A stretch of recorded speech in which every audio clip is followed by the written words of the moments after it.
Good evening. This is CTV News for Friday, August 25th. I'm Byron Scott. And I'm Karen Campbell. Thanks so much for joining us tonight. Well, a criminal ring that operated for more than 2 years was busted after the FBI raided 2 homes in Prince George's County and another property.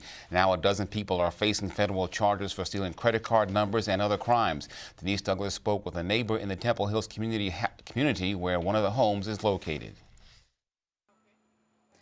Asias Chavez says he's surprised by the FBI raid of his neighbor's home across the street. The last time I saw him cutting the lawn, but then just don't know what happened, and I was really surprised because this neighborhood is very quiet. Everything always seemed normal, but according to federal officials, there was another side to the man, Rodriguez Norman, who lived in this house. In a lengthy criminal complaint, Norman and 11 others are accused of stealing thousands of credit card numbers online, making fake cards, and then using them to buy cartons of cigarettes that were sold for cash. I didn't know anything. I didn't know anything. FBI agents hauled out countless boxes from the property yesterday. They also seized numerous dogs and equipment associated with dogfighting. In the backyard, we saw these large cages. Still, Chavez says he never saw anything bad. Everybody, we know each other. All the neighborhood, they come and we talk, but since that, I don't know that. Investigators also searched this home in Fort Washington and say the criminal operation went on for more than 2 years.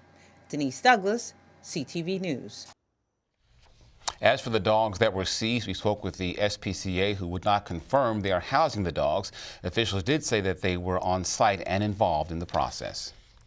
The Bowie man accused of killing his stepfather and taking a selfie next to the body was scheduled to be in court today. A spokesperson from the state's attorney's office tells CTV 38-year-old Navarre Beverly's attorney filed on his behalf. Authorities say Beverly strangled 65-year-old Ronald Pinkney in July and then posted a photo of the body on social media. Police say the two had a history of disputes. Beverly is being held on a no bond status. His next court date is scheduled in November. President Donald Trump may end a program that allows 800,000 undocumented immigrants to temporarily stay in the U.S. legally. The Deferred Action for Child Arrivals, or DACA, was created in 2012 by the Obama administration. It protects illegal immigrants from deportation and gives them temporary permits to work and study in the U.S.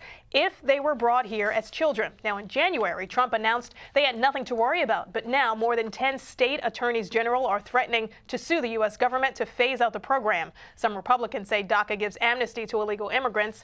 George Escobar with Cosset in Maryland says not only will laws be changed, but the economy will suffer.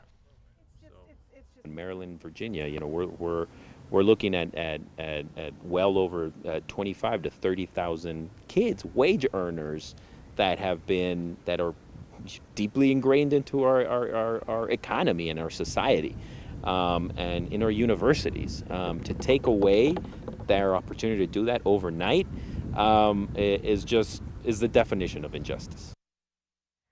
Trump has until September 5th to make a decision. A disagreement between the District of Columbia and neighboring jurisdiction over who will pay how much to fix Metro threatens a long-term solution to its money woes. The district says an existing funding formula would force it to pay more than Virginia and Maryland under that formula. Now, D.C. officials favor a region-wide sales tax that could raise as much as $500 million. Maryland and Virginia are against the tax. This latest hitch comes just days before elected officials are scheduled to talk about Metro's future at a regional summit. The long-awaited Purple Line project is moving forward with construction. The 16-mile light rail got approval from a federal appeals court last month and is now allowed to receive about $900 million in federal funding. Governor Larry Hogan and the U.S. Transportation Secretary will hold a ceremonial signing of the funding agreement on Monday.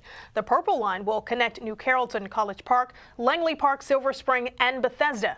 It's expected to be operational by 2020.